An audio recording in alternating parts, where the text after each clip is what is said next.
हरे कृष्णा कृष्णा कृष्णा हरे हरे, हरे राम राम राम हरे हरे।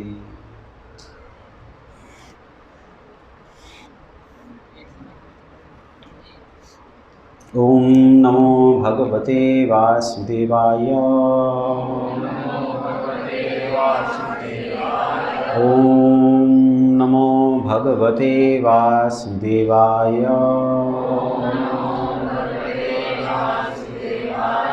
ओम नमो भगवते वासुदेवाय।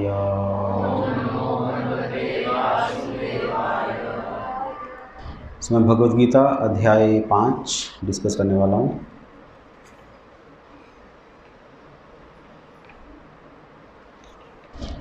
अध्याय 5 का श्लोक संख्या 22, 22वां श्लोक अध्याय 5। मेरे पीछे पीछे अगर आप रिपीट कर पाओ तो अच्छा लगेगा। ये ही संस्पर्शजा भोगा दुःख योनया एव ते आदयन्तवन्तः कौन्तेय न तेषु रमते बुधः। ये हि संस्पर्शजा भोगा दुःख योनया एव ते आदयन्तवन्तः कौन्तेय न तेषु रमते बुधः।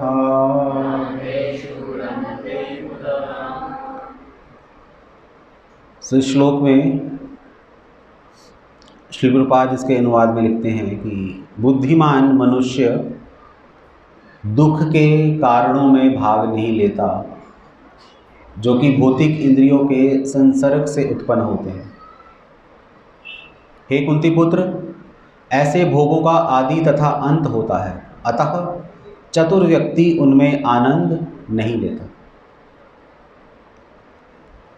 इसमें कृष्ण भगवान 2-3 पॉइंट्स हमें बता रहे हैं प्रैक्टिकली। पहली प्रॉब्लम तो ये है इस संसार में, क्योंकि मुझे इसलिए पता है कि हम एक्सप्लोर करते रहते हैं ना। जैसे डॉक्टर के पास सभी मरीज आते हैं,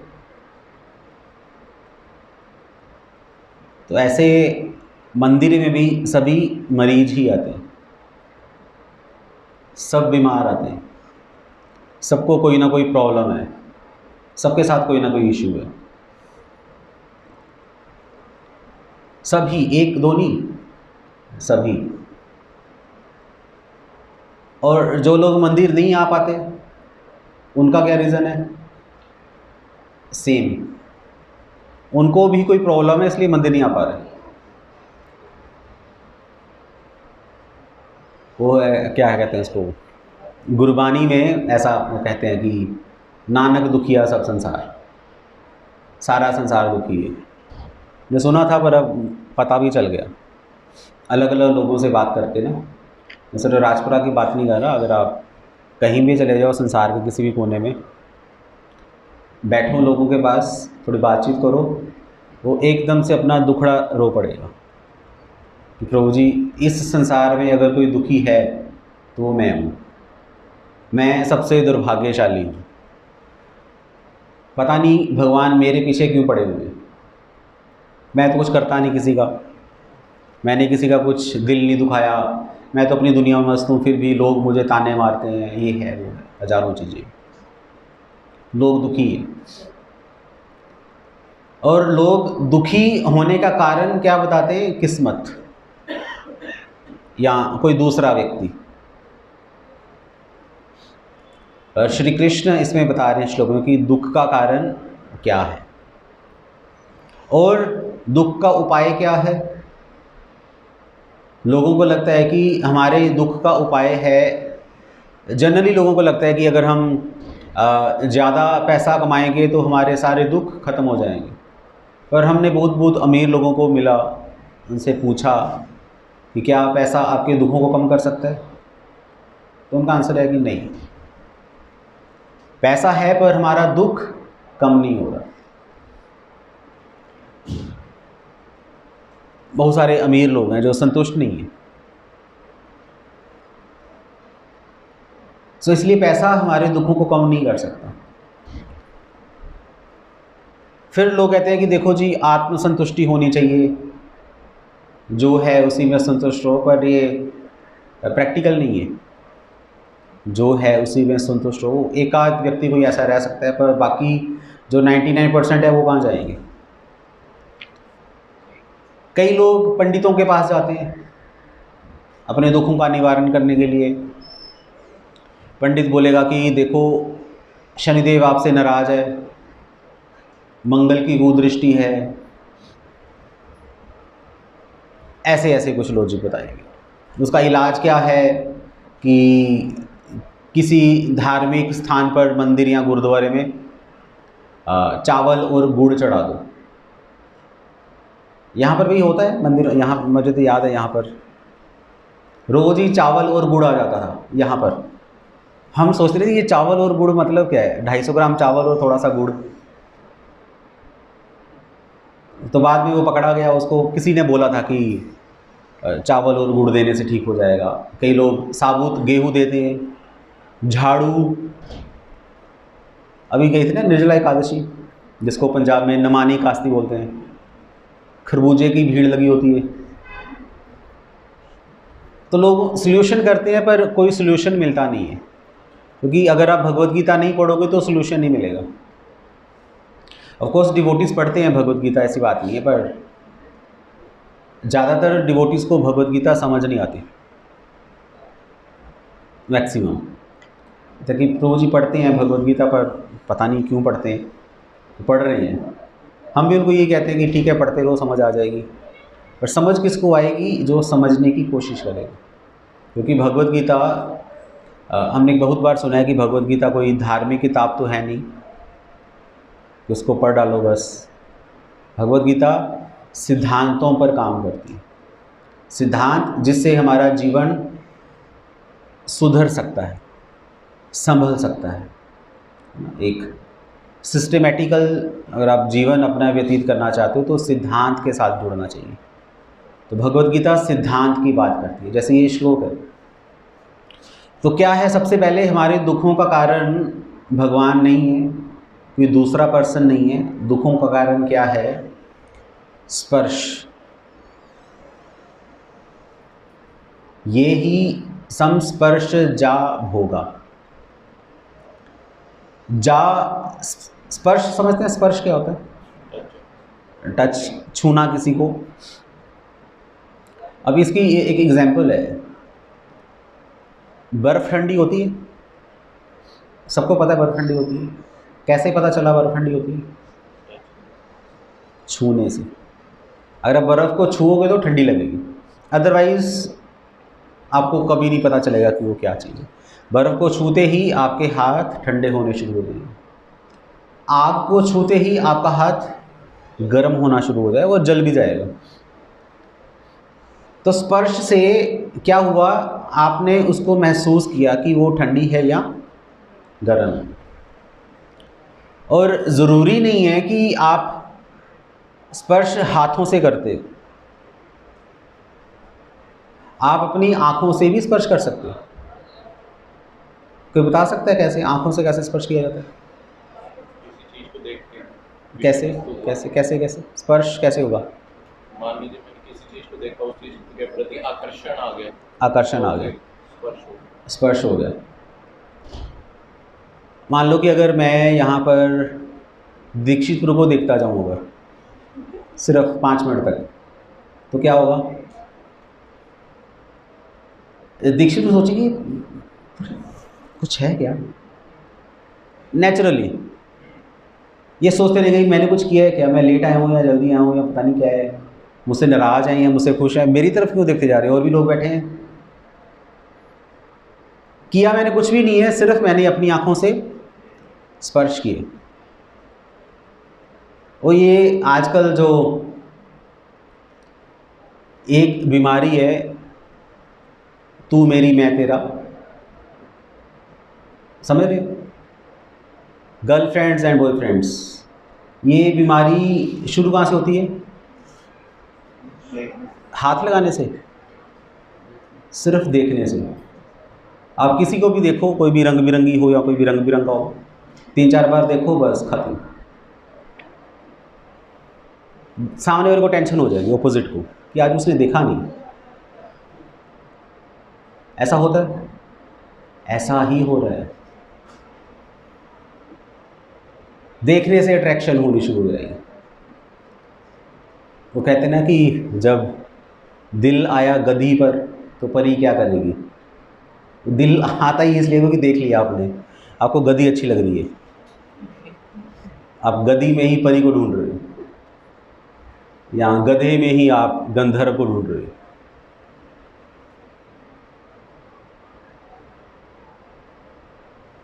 सो कृष्णा कह रही है स्पर्श दुखों का कारण है।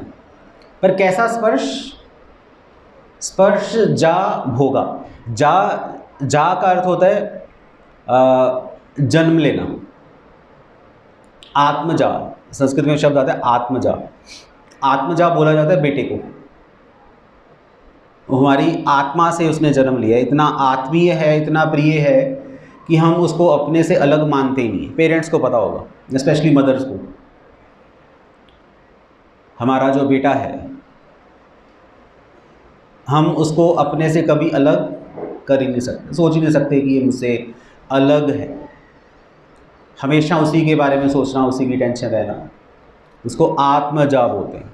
तो ये स्पर्श जा, स्पर्श से जो उत्पन्न हुआ है, क्या उत्पन्न हुआ है? भोग।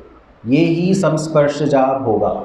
जब हम किसी वस्तु का स्पर्श करते हैं और उससे क्या उत्पन्न होता है? जब भोग उत्पन्न होता है। या कहने का अर्थ ये है कि आप इस संसार की अगर किसी वस्तु का स्पर्श करते हो अपने भोग के लिए, भोग समझते हैं क्या होता है? भोग क्या होता है? भोग एंजॉयमेंट। एंजॉयमेंट गलत चीज़ है या सही चीज़ है? अब गर्मियाँ आ रही हैं, चलो आ ही चुकी हैं। आप लोग घर पे कुल्फ़ी बनाते हो? नहीं बनाते? कुछ माता जी से बनाते हो घर पे कुल्फ़ी। तो कुल्फ़ी खाना बुरी बात है या अच्छी बात है? अब आपने बनाई है कुल्फ़ी तो खाओ, अच्छा ही है। मम्मी ने बनाई है कुल्फ़ी तो खाएंगे। बाज़ार की तो आप लोगों ने मना कर दी, अब घर की भी ना खाएं क्या? तो ठीक है, आप लोगों ने कुल्फ़ी बनाई, सबके लिए बनाई। घर पे 6 मेंबर्स हैं, सबके लिए एक एक कुल्फ़ी। पर आपका जो बच्चा है, जो भी होगा, उसने 6 की 6 कुल्फ़ियाँ खा ली, तो क्या होगा?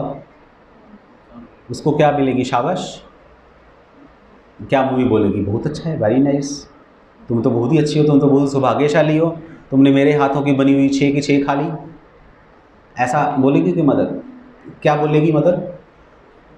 शायद मदर ना बोले, उसका हाथ बोलेगा। तबड़ाक, तबड़ाक बोलते हैं, क्या बोलते हैं उसको? पटाक, चांटा पड़ेगा सीधा उसको। और कुछ श्लोक भी सुनाए जाएंगे उसको अपनी आपकी भाषा में, हिंदी या पंजाबी में, या क्योंकि तेरे को शर्म नहीं आई? तुम्हारी जीभ ज़्यादा लंबी है क्या? पेट है या खेत है?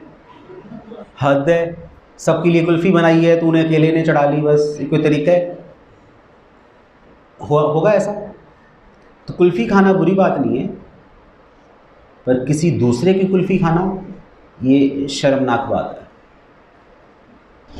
तो भोग एंजॉयमेंट नहीं है। एक उपनिषद है ईशोपनिषद, एक फेमस उपनिषद है, शायद हम लोग नहीं पढ़ते हैं उसको। सुना है इसके बारे में? ईशोपनिषद सुना हुआ? पढ़ता है कोई? नीलेज रंग की किताब है वो, अगर हाथ लगाओ ना आपको करंट मारेगी वो किताब। ईशोपनिषद कौन पढ़ेगा? ऐसा डिवोटीज करते हैं, नहीं पढ़ पाते ईशोपनिषद, बोरिंग सी है, समझ नहीं आती क्या है। पर ईशोपनिषद का सबसे पहला श्लोक है ईशावास्यम इदम सर्वम। आता है किसी को श्लोक? ईशावास्यम इदम सर्वम यत् किंच जगतयाम जगत तेन त्यक्तेन भुंजिथा मां गृदा कस्य सुधनम। कि इस संसार में जो कुछ भी है ईशावास्यम इदम, यहाँ पर सर्वम जो कुछ भी है ईशा का है। ईशा अर्थात ईश, भगवान का जो कुछ भी दिखाई दे रहा है। तेन त्यक्तेन भुंजिता, अगर सब कुछ भगवान का है तो फिर हमारा कुछ भी नहीं है क्या? कुछ नहीं है। क्या कहते हो? अगर सब कुछ भगवान का है तो हमारा कुछ भी नहीं है क्या? नहीं, ये रियलाइज्ड है सबको।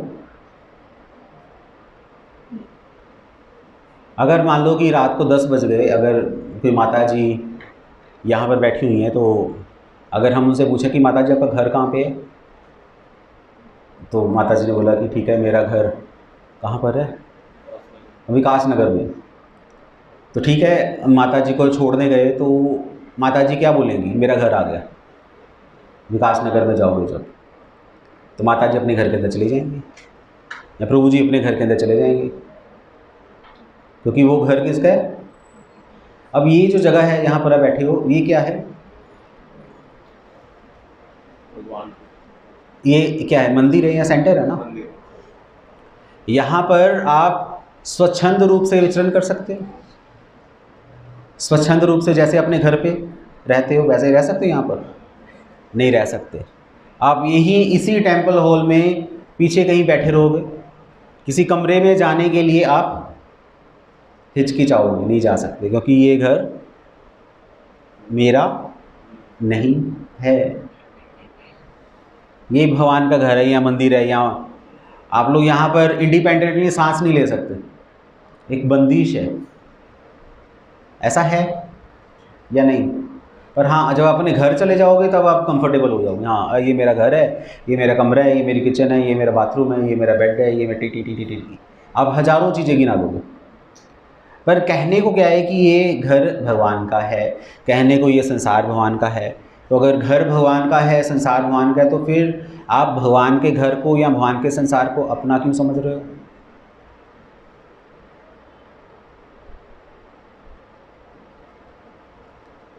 बहुत पहले की बात है, एक मूवी का एक डायलॉग था, बहुत धमाकेदार डायलॉग। एक लड़की की शादी भी हुई नहीं थी, उसको ये बोला गया कि ये तुम्हारा घर नहीं है, तुमने शादी के बाद अपने घर पे जाना है। तो ठीक है, वो चली गई शादी के बाद अपने घर पे, ससुराल में। तो ससुराल वालों ने उसको क्या सुनाया? ये दूसरे घर से आई है। तो वो बेचारी इमोशनल हो गई, वो पूछ रही है मम्मी से कि मेरा घर कौन सा है? तो कह रही ये भी तुम्हारा घर है। सास से पूछा गया कि मेरा घर कौन सा है, वो ये भी तुम्हारा घर है। पर जो उसका मायका है उसको क्या कह रहे हैं कि इसका घर ससुराल वालों का घर है, और ससुराल वाले उसको क्या कह रहे हैं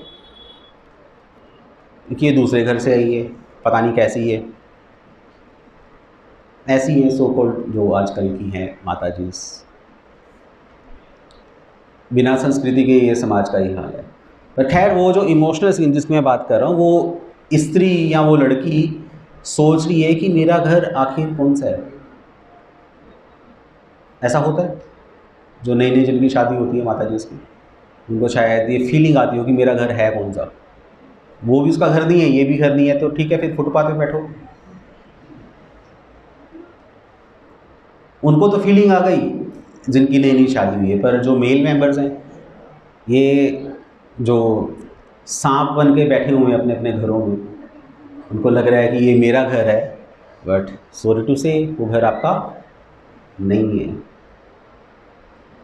कहते तो हैं, उसको समझना भी है, क्योंकि अगर आप इस संसार को अपना समझोगे तो क्या होगा? फिर होगा जैसे उस छोटे बच्चे ने 6 की 6 कुल्फियाँ खा ली। क्या सोचकर खाई? क्या सोचकर खाई? मेरी है। उसको पता था कि बाकी लोग भी हैं खाने वाले, पता तो था ही, ऐसा नहीं कि नहीं पता था, पर उसका बस ही नहीं चला, वो सारी की सारी खा गया। कहने का मतलब कि उसने अपनी फ्री विल का मिसयूज़ करने, जो उसको नहीं करना चाहिए था उसने वो भी कर लिया। तो भोग का अर्थ है एंजॉयमेंट नहीं, भोग का अर्थ है जब हम दूसरे की चीज़ों को भी हड़पने की कोशिश करते हैं, उसको भोग कहा जाता है। बेसिक नीड्स तो चलो ठीक है, रोटी कपड़ा और मकान तो चाहिए, पर मकान में कितने कमरे चाहिए? सोने के लिए कितने कमरे चाहिए? एक कमरा चाहिए सोने के लिए। और एक कमरे में कितनी जगह चाहिए? सर्दियों में 4 फुट। सर्दियों में सोने के लिए कितनी जगह है? 4-5 फुट ही चाहिए बस। बेड, इतना बड़ा बेड होता है। सर्दियों में कितनी जगह पे सोते हो आप? छुई हुई बन के बस, टांगें आपकी मुंह के अंदर घुसी होती हैं। इतनी जगह चाहिए, छोटी सी, ज़्यादा जगह नहीं चाहिए। देखिए ये जितनी टेबल है ना, इतनी जगह पर भी आप सो सकते हो सर्दियों में। गर्मियों में तो चलो बात ठीक है, हम कह सकते हैं गर्मी है, और मैक्सिमम 6/4 इनफ स्पेस है सोने के लिए एक बंदे को। पर हमारा कमरा कितना बड़ा है? बहुत बड़ा कमरा है, और बाथरूम बहुत बड़ा है, किचन बहुत बड़ी है, गार्डन बहुत बड़ा है, लॉन बहुत बड़ा है, गाड़ी बहुत बड़ी है, और सोच वो बड़ी नहीं है, वो तो छोटी सी है। प्रभुपाद कहते थे कि क्या है, सोच बड़ी होनी चाहिए। क्या था वो Prabhupada? Simple living, high thinking. Living simple होनी चाहिए, थिंकिंग हाई होनी चाहिए। पर लोगों की जो लिविंग है वो सिंपल नहीं है, वो कॉम्प्लेक्स है, हाई भी नहीं है, और थिंकिंग तो ख़त्म हो चुकी है। पहले पंजाबी में कहते थे कि यदि अक्ल किथे है, गिट्टे आँच, है ना, पंजाबी में ऐसा वो गिट्टे, पता ना गिट्टे क्या होते हैं? क्या होते हैं गिट्टे? गोडे। गोडे से भी नीचे चले जाओ, बोलते हैं पैरी पहनने हैं ना, पैरी पोना, पर वो हाथ कमर पे लगा रहे होते हैं नीचे बिल्कुल पैरों में। अकल पैरों में मतलब कि है ही नहीं है, ऑलमोस्ट नील है। चेतना लोगों की नीचे जा चुकी है। तो कृष्ण कह रहे हैं कि अगर तुम इस संसार का स्पर्श करोगे भोग के लिए, एंजॉयमेंट के लिए, कैसे एंजॉयमेंट? सिर्फ अपने लिए एंजॉय करोगे तो क्या हो गया?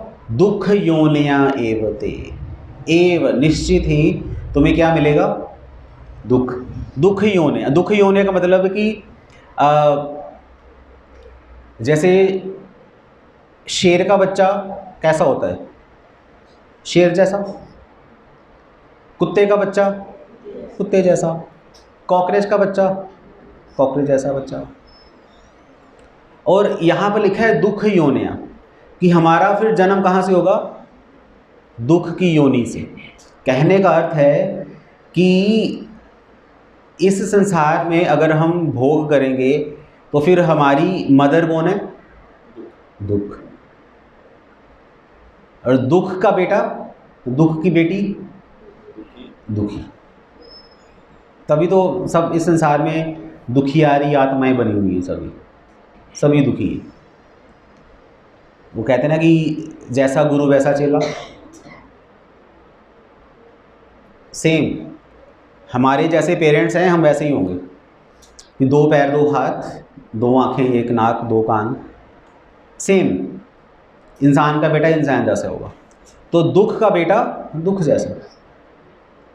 तो हम इस संसार में सब दुखी हैं, क्योंकि हमारा जो मूल है, हमारा जो स्रोत है वो है क्या है? दुख। और ये दुख का कारण क्या है? भगवान नहीं, कौन है? स्पर्श।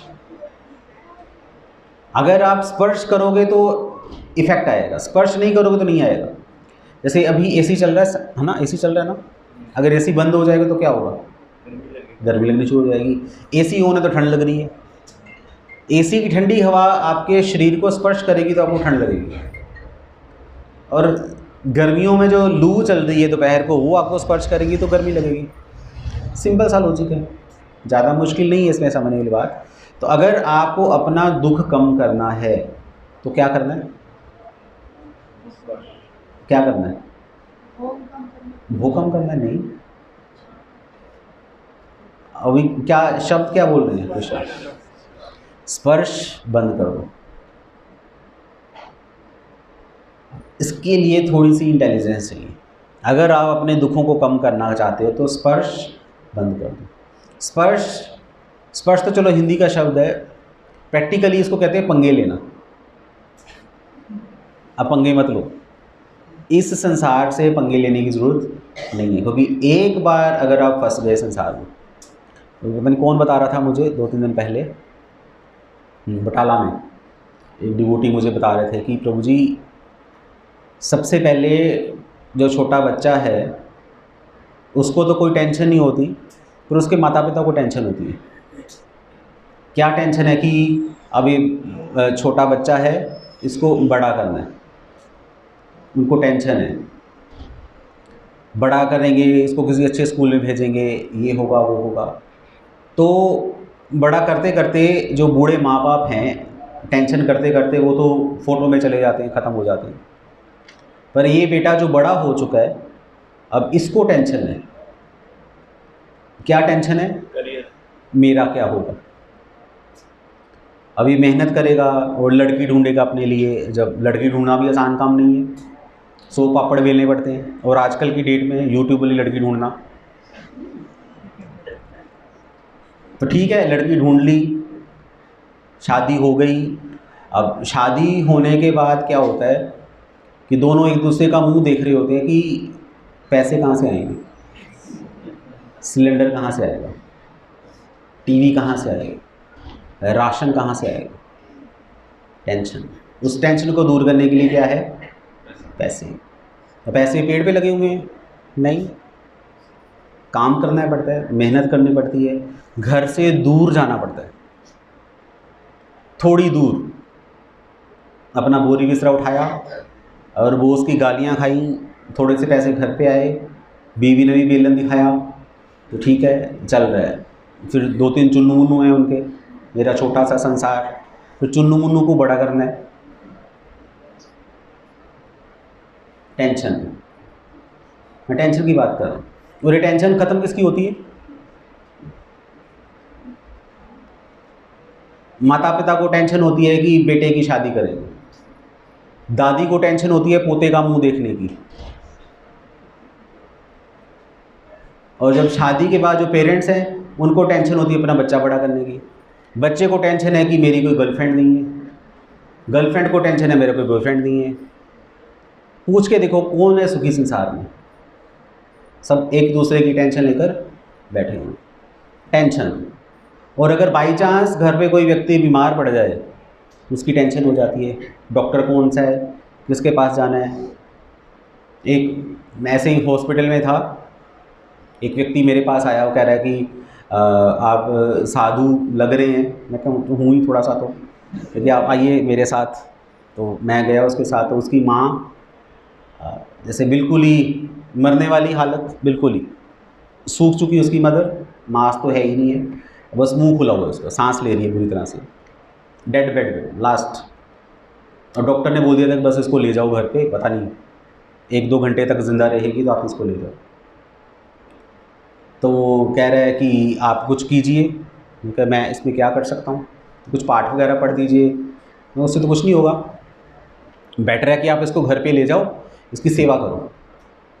तो यहाँ हॉस्पिटल में क्यों रखा हुआ है इसको? क्योंकि नहीं, डॉक्टर ने तो बोल दिया घर ले जाओ। तो फिर आप क्यों नहीं लेके जा रहे घर पे?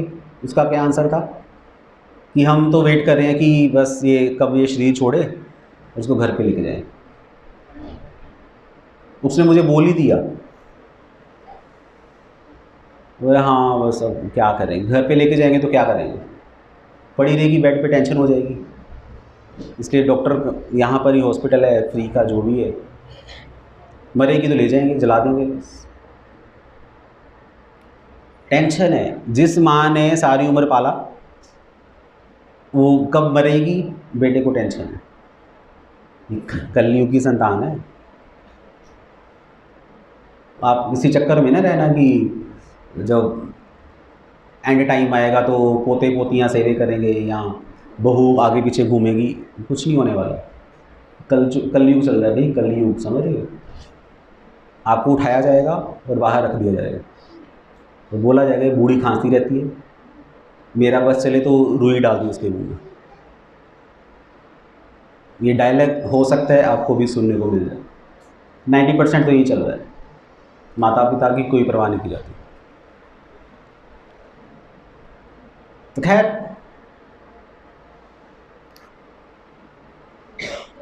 कारण क्या है? स्पर्श।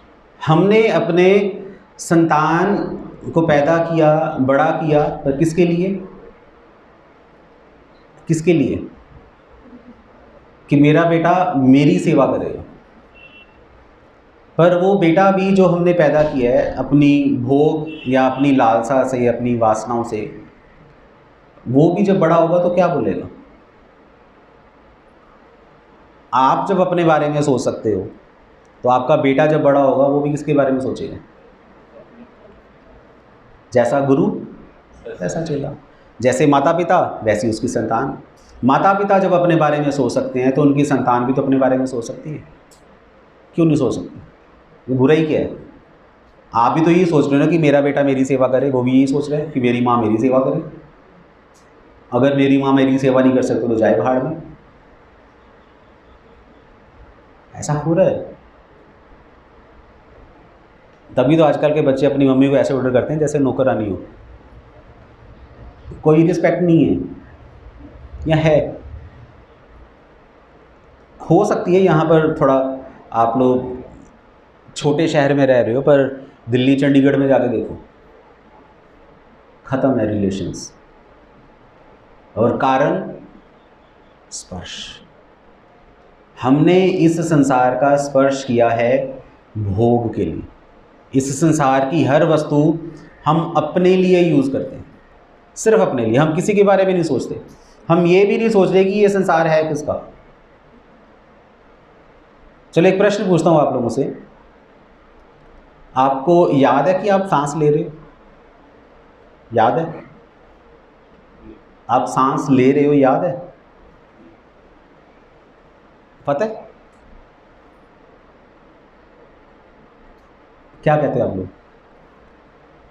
आप सांस ले रहे हो, पता है कुछ? मेरी तरफ मत देखो, आप बताओ तो सही। अजीब सा प्रश्न है ना। आप जब खाना खाते हो, दगड़ दगड़ खा लिया, और आपको पता है अंदर मशीन चल रही है, एक पूरी फैक्ट्री लगी हुई है भाई, पूरी फैक्ट्री। आप कभी अंदर जाके तो देखो, पूरा आपका खाना हजम होगा, जो भी आपने खा लिया इधर उधर का, ठंडा गरम खट्टा मीठा फलाना टमकाना, अपनी छोटी सी जीभ की संतुष्टि के लिए पचाना तो पेट को ही पड़ता है। और आपका पेट पचा रहा है उसको लड़ झगड़ कर, ये वो, फिर उसके बाद खून बनेगा, टॉयलेट बनेगी, यूरिन बनेगा, पानी बनेगा, मांस बनेगा, सब चीज़ें। कुछ फीलिंग आती है खाना खाने के बाद? यहाँ तक तो पता है आपको, बस उसके बाद अंदर चला गया, कुछ हुआ? और निर्जला एकादशी वाले दिन, अगले दिन जब पारण करते हैं, पानी पीते हो, दगड़ दगड़ दगड़, वो पानी सीधा जाकर टकराता है पेट में। कभी नोट किया आप लोगों ने? ओह, पानी गया अंदर, शुक्र है। पर हमें नहीं पता, हमें सिर्फ ये पता है कि खाना खाना है। हमें ये नहीं पता कि हम सांस ले रहे हैं, हमें नहीं पता जब हम खाना खाते कहाँ जा रहे हैं, हमें तो ये भी नहीं पता कि आप कैसे देखते हो। आप कैसे देखते हो? आँखों से देखते हो ना। सबका ये कह रहे हैं कि हम आँखों से देखते हैं, पर जब अंधेरा हो जाता है तब क्या होता है? अंधेरे में कोई देख पाता है? तो देखने के लिए क्या चाहिए? आँखें या लाइट? दोनों। आँखें भी चाहिए लाइट के साथ, और एक चीज़ और चाहिए, आँखों में देखने की शक्ति। वो नहीं पता हमें।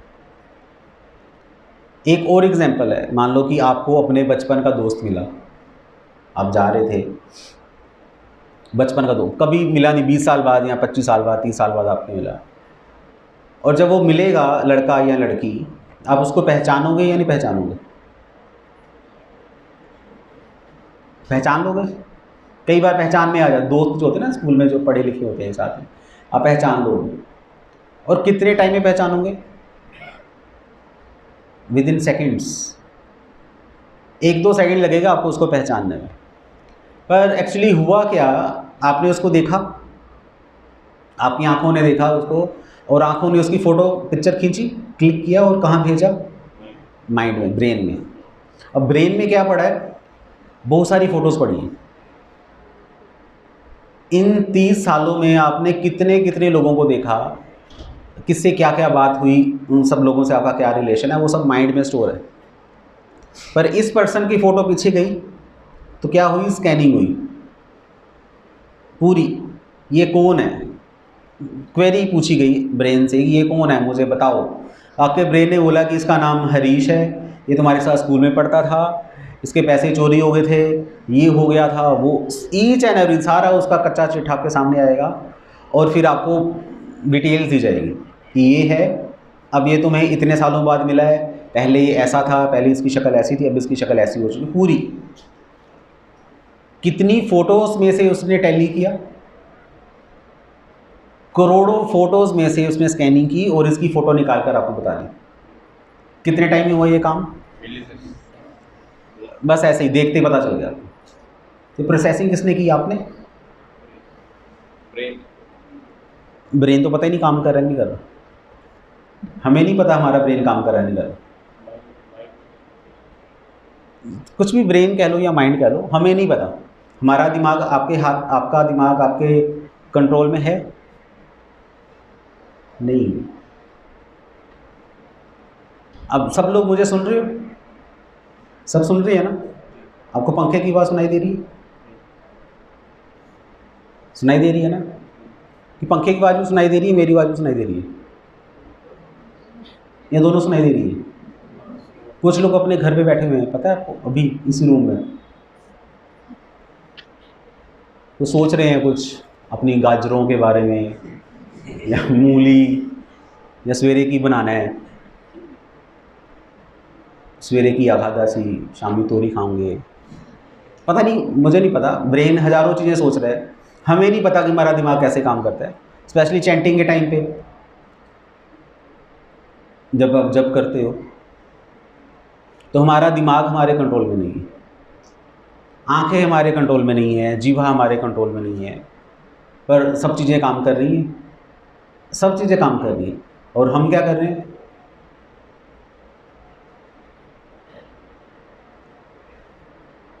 तो समझ आ रहा है हम क्या कर रहे हैं? वैसे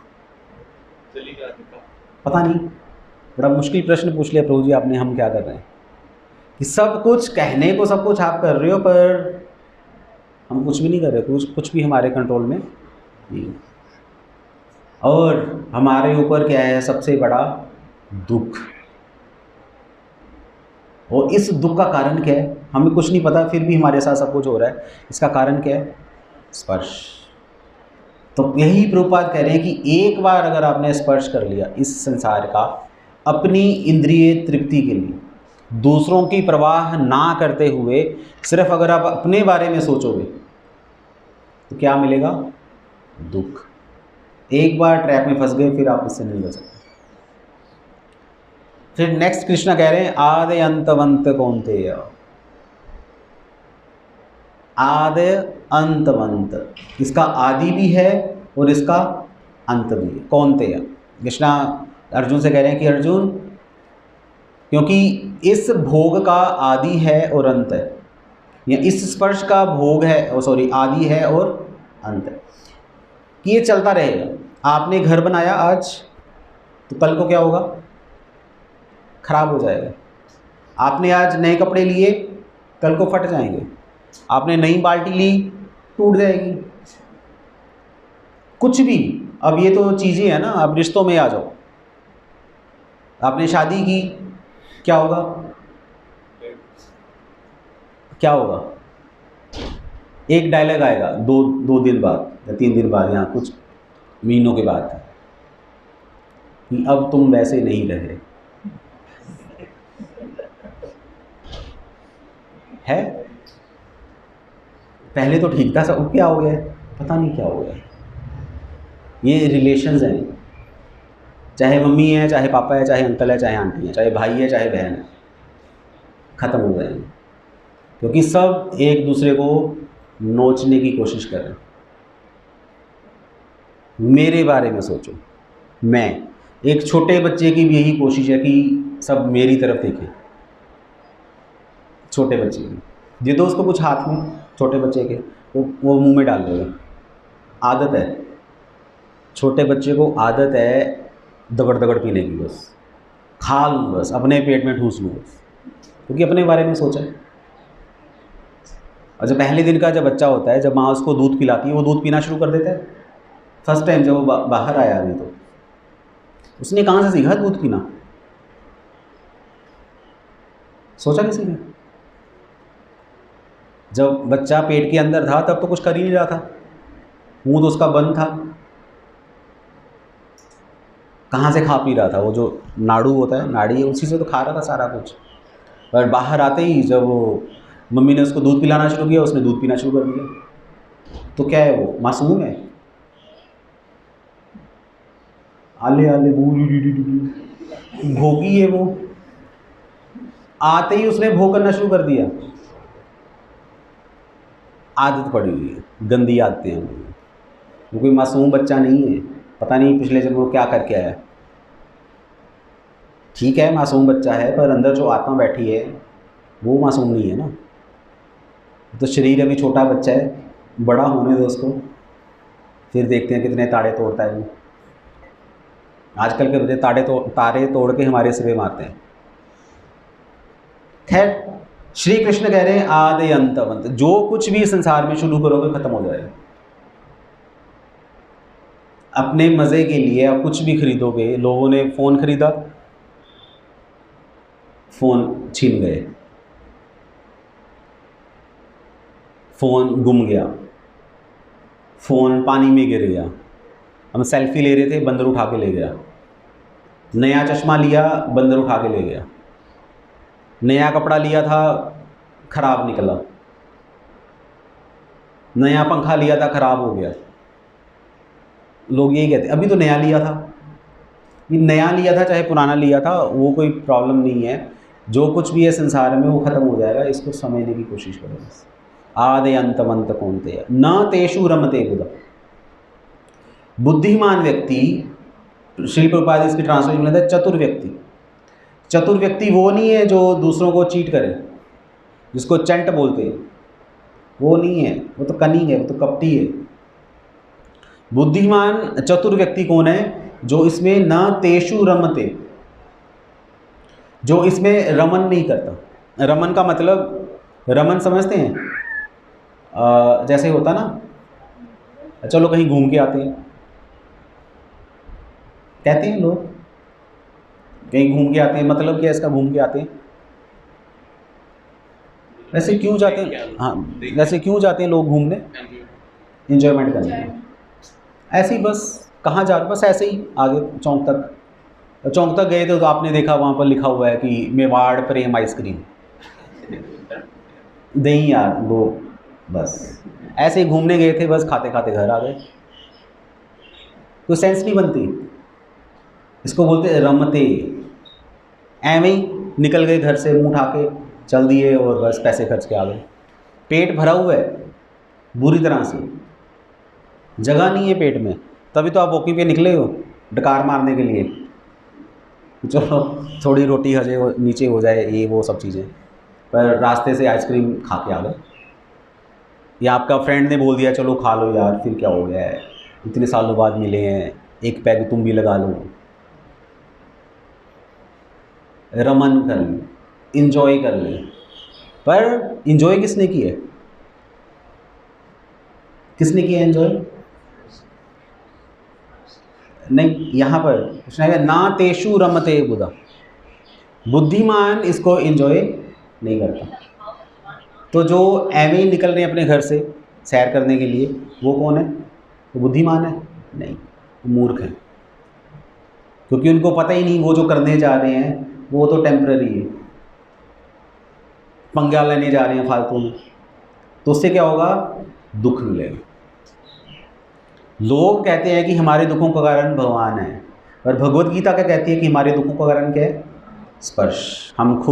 हम खुद जब अपनी मर्जी से पंगा लेंगे। एक मेरा दोस्त था, बिल्कुल बचपन की बात है, उसकी आदत थी जो गली के जो कुत्ते होते हैं उसको लात मारने की। वो मज़ा आता है उसको, लोगों को अलग अलग टेस्ट होता है। वो जब भी जाना है कुत्ते को लात मारनी, चाओ चाओ चाओ, कुत्ता तो भाग गया, इसको बड़ा मज़ा आया, इसने हंसना। ठीक है, एक दिन क्या हुआ, वो अकेला आ रहा था, एक दिन अकेला था, बाई चांस वो आ रहा था, उसने कुत्ते को लात मारी जब, तो कुत्ते ने लात उसकी पकड़ ली, पकड़ ली। अब वो ये चाँव चाँव कर रहा है बस।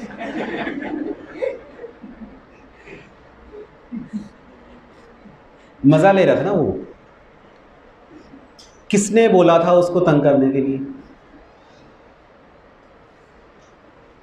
जानबूझकर मज़ा आ रहा है। तो हम भी बच्चों के साथ पंगे लेते हैं ना, पता है। अब जब मैं डाल्टनगंज से आ रहा था पुरुषोत्तम के साथ, तो हुआ क्या, हमारे सामने सीट पर एक फैमिली बैठी हुई थी। जैसे जितना ये छोटा बच्चा है ऐसे ही बच्चा था, और इसका छोटा बड़ा भाई, उसकी बड़ी बहन थी सॉरी। तो शायद वो जो अपने मम्मी के साथ बैठे थे, उनका भाई बैठा हुआ सामने, बच्चों का मामा। तो मामा क्या कर रहे हैं, छोटे बच्चे को छेड़ रहा है, और मम्मी कह रही है कि देख तेरे भाई को पिटाई हो रही है, लड़की को कहा जा रहा है, तो बचाओ। वो फिल्मी सीन बना हुआ है सारा, मामा पंगे ले रहा है वो लड़की के साथ, कभी उसके बाल खींच रहा है, कभी इधर कभी उधर।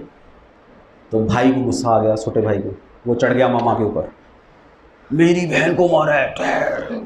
हम देख रहे हैं पुरुषोत्तमपुर में क्या हो रहा है, पूरा फिल्मी सीन। तो सीन थोड़ा सा गर्म हो गया। अंकल हैं वो, बड़े हैं, तो क्या हुआ, छोटे बच्चे को इतना गुस्सा आया, उसने बाल पकड़े, खींचा, खरोंच मार दी, उसके खून आ गए यहाँ पर। तो मामा को गुस्सा आया, मामा ने थप्पड़ मारा, बदतमीज़। और बच्चा रोता वो बैठ गया, और माहौल बिल्कुल एकदम से शांत हो गया। पर ये चीज़ शुरू कहाँ से हुई थी? छेड़ने से। इसको क्या बोलते हैं? पंगा। उस मामा ने क्या किया, छोटे बच्चे के साथ पंगा लिया, और बच्चे को गुस्सा आ गया, और मामा ने क्या बोला? बदतमीज़। एक्चुअली बदतमीज़ कौन है? वो खुद था। अब वो छोटे बच्चों का जोर चला नहीं, उसने थप्पड़ मार दिया। मम्मी उसको क्या बोलेगी, अपने भाई को कुछ बोल नहीं सकती, और बैठ गए बस। बच्चे भी उदास खिड़की की तरफ देख रहे हैं, मामा मुंह फुला के बैठा हुआ है, मम्मी चुपचाप शांत है, जो हस्बैंड है उसका कुछ नहीं कर सकता।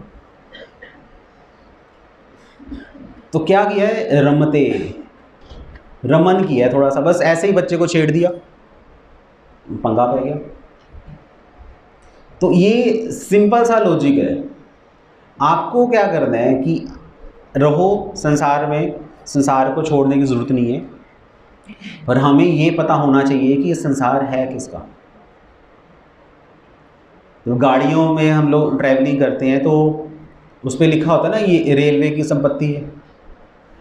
जो चादर आपको दी जाती है सोने के लिए, उस चादर को फोल्ड कर अपने बैग में डाल लेते हो? नहीं, पता रेलवे की संपत्ति है।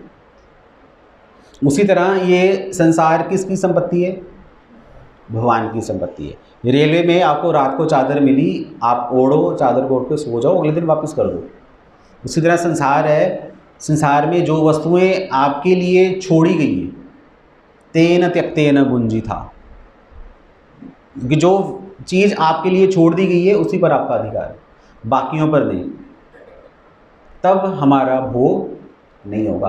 अगर आप इस संसार की दूसरी वस्तुओं पर भी अपनी गंदी नज़र डालोगे, स्पर्श करोगे भोग के लिए, तो फिर उसके जिम्मेवार हम खुद होंगे। तो अगर अपने दुख कम करना चाहते हैं हम, तो क्या करना पड़ेगा? स्पर्श करना बंद कर दो। इस संसार का यूज़ अपने लिए करना बंद कर दो, क्योंकि हमें नहीं पता इस संसार का जो सदुपयोग कैसे होगा, हम तो दुरुपयोग ही कर लेंगे। इसलिए शास्त्र कहते हैं कि जितनी ज़्यादा हो सके उतनी ज़्यादा इस संसार को भगवान की सेवा में लगाने का प्रयास करो। चीज़ों को इकट्ठे करने की कोशिश मत करो, चीज़ों को भगवान की सेवा में लगाने की कोशिश करो। अपने शरीर को अपने मज़े के लिए संभाल के मत रखो, अपने शरीर को भगवान की सेवा में लगाने का प्रयास करो, तब जाकर चीज़ें हमें समझ आएंगी। अदरवाइज़ इस संसार में हमारे दुखों को कम करने वाला कोई भी साधन नहीं। आप किसी भी पंडित से पूछ लो, किसी भी पंडिताइन से पूछ लो, नवग्रह के मंदिर में चले जाओ, शनिदेव को चाहे रोज़ एक टीन तेल का चढ़ा के आओ, कुछ नहीं होने वाला। इस सिद्धांत को आपको समझना ही पड़ेगा। संसार हमारा नहीं है, ये भगवान की संपत्ति है और उन्हीं की सेवा के लिए इसका यूज़ होना चाहिए। ना ते शूरम ते बुधा, और बुद्धिमान बनो। यहाँ पर टाइम पास मत करो, ये कोई घूमने की जगह नहीं है। तिहाड़ जेल जाओगे कभी घूमने के लिए? जेल है, सुंदर जेल है, जेल में सलाखें भी नहीं है, पर है जेल। इसलिए बुद्धिमान इस संसार में अपना टाइम पास नहीं करता, क्योंकि वो भक्ति करता है। अब कृष्ण बलराम इतने सुंदर हैं, जितनी जल्दी हो सके कृष्ण बलराम के पास जाइए, जितनी जल्दी हो सके, टाइम नहीं है, ख़त्म है। सुबह ही आज प्रभु जी कह रहे थे कौन कब टपक जाए पता नहीं चलेगा, कोई भी टपक सकता है। टपकना समझते हैं ना?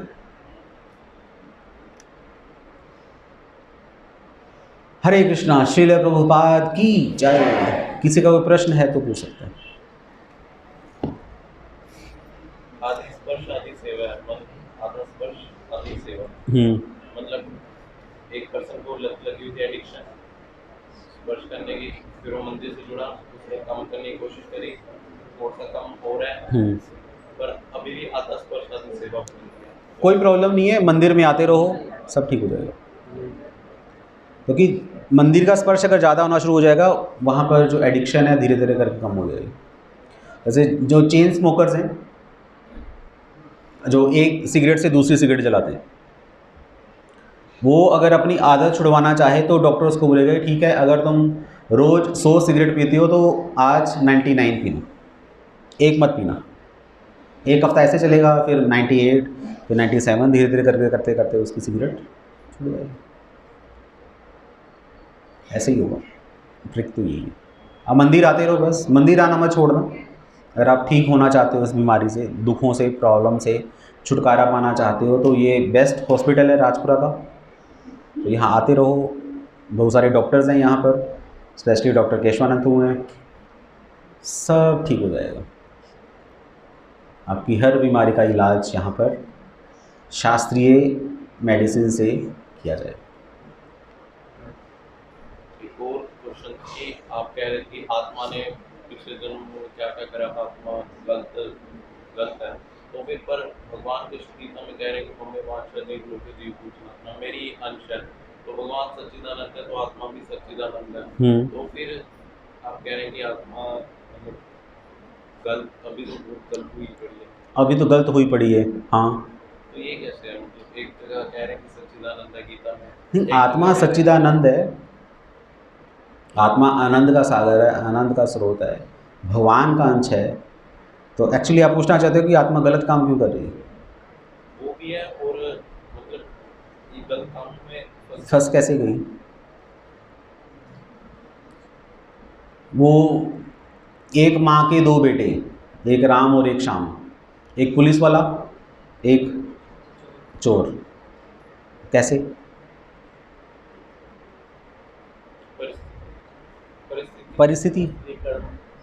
परिस्थितियाँ या कर्म, टेक्निकली इसको बोलते हैं फ्री विल। आपकी चॉइस अपनी है। ऑफ कोर्स हम सब भगवान के अंश हैं। जैसे स्कूल या कॉलेजेस में भी टीचर सेम होती है, सब्जेक्ट सेम है, बुक सेम है, पास सब हो जाते हैं, फर्स्ट एक आता है। क्यों? उसने मेहनत की है, ज़्यादा पढ़ी है, उसने अपने टाइम का सदुपयोग किया है। जो स्कूल ही नहीं आए, स्कूल आने के बाद भी जो कैंटीन में बैठे रहे, या स्कूल में आकर उन्होंने कुछ और ही करना शुरू कर दिया, वो शायद पास भी ना होंगे। तो ऐसे ही हम सब भगवान के अंश हैं, तो हमें पता होना चाहिए कि हमें भगवान की सेवा करनी है। जो अब भगवान की सेवा ना करके अपनी सेवा करेगा, या जो सेवा को ना देकर मेवा देखेगा, वो तो फंसेगा। तो इसलिए प्रॉब्लम आती है। इसलिए फ्री विल क्या है? ममई वांछो जीव लोके। अब मैंने इसे पूछा था किसी से कि हमें माता पिता की सेवा क्यों करनी चाहिए, इसका क्या आंसर है? स्रोत उनसे हमारे तो फिर अगर कोई पूछे कि माता पिता की सेवा क्यों करनी चाहिए, तो क्या आंसर है इसका? वो हमारे स्रोत है, उन्होंने हमारी सेवा करी। वो हमारे स्रोत हैं, हमें इसलिए सेवा करनी चाहिए। हमारा कर्तव्य है। क्या आंसर है? हमारे लिए भगवान के समान है, भगवान के अंश हैं। क्या कहते हो आप? आजकल का टाइम ऐसा है, हर कोई ऐसा होता है, अगर हम सेवा करें तो हमारी सेवा होगी। हमारी सेवा होगी। खैर, ये प्रश्न ही गलत है, ये प्रश्न यूजलेस प्रश्न है। माता पिता की सेवा क्यों करनी चाहिए, ये बहुत गंदा प्रश्न है। ऑफ कोर्स करनी चाहिए, कोई प्रश्न ही नहीं है माता पिता की सेवा ना करें। माता पिता दैट्स ऑल, खत्म हो गया। कि उनके सामने सर झुकाओ अपना, उनकी हर बात मानो, उनकी आज्ञा का पालन होना चाहिए, because they are our parents. अब इस पर क्यों करनी चाहिए, ये गंदा प्रश्न है, ये आसुरी सोच का प्रश्न है। माता पिता की सेवा क्यों करें? तो अगर कृष्ण हमारे अंशी हैं, हम भगवान के अंश हैं, तो भगवान की सेवा करना कॉमन सेंस है। क्यों नहीं करनी सेवा?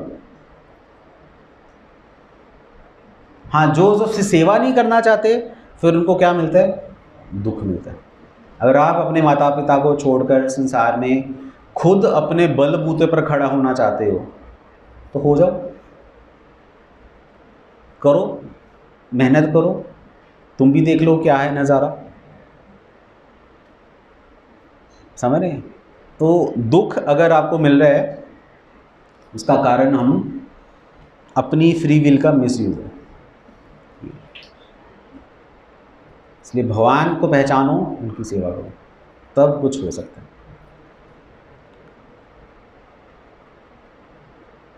Any other question?